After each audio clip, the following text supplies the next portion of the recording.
Okay, so I know this one looks really short, and it will be. And the reason is there aren't a crap ton of reasons to do a USDA loan. Often there is another program that offers something as good or better than the USDA loan. And you can even ask USDA that yourself when you talk to them if you ever have a reason to.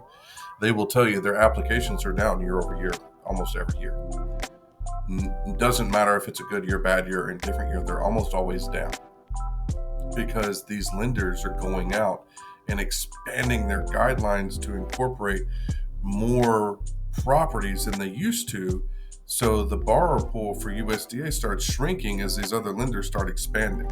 So that's not by design per se, but it is by design that the lenders are coming in and starting to have appetites for these other loans that traditionally just were just USDA, properties because of how far they were from the city populace.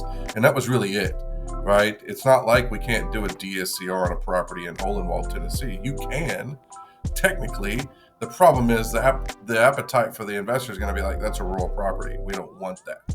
We can't lend on that because if we had to foreclose, we're never going to be able to sell it.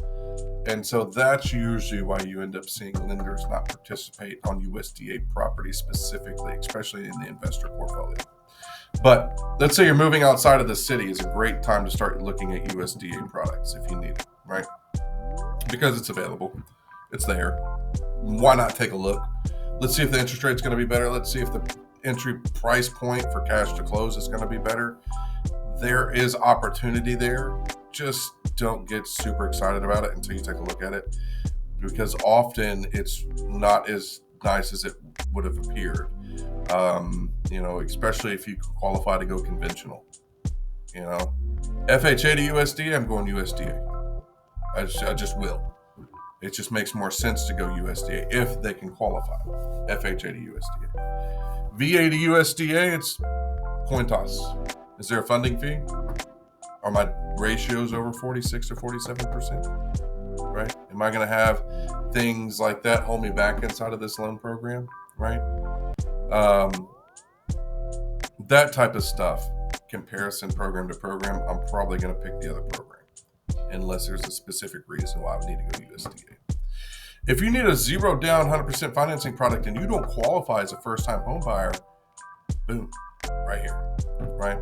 Let's say you can't use THDA for whatever reason, you used it on the last home and you've owned a home in the last 3 years, so you can't qualify with it.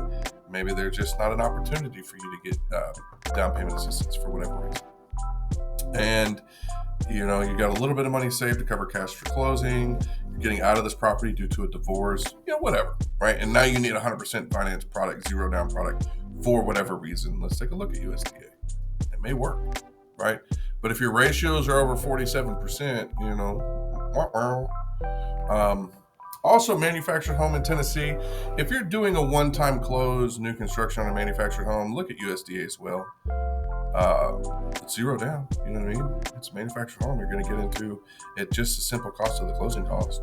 It's a pretty good product. Manufactured homes in Tennessee are on the pilot program. If you're in another state, maybe not so much USDA, but it depends. There's a lot of states in the pilot program. I don't know why they call it a pilot program. It's been going on for a lot of years. That pilot should have landed that plane by now, but it's available to you, right? So I know the list is short, but it's short by design. USDA is not the most commonly used product out there in the world. It is available to you, so take a look at it. We'll see you on the next class.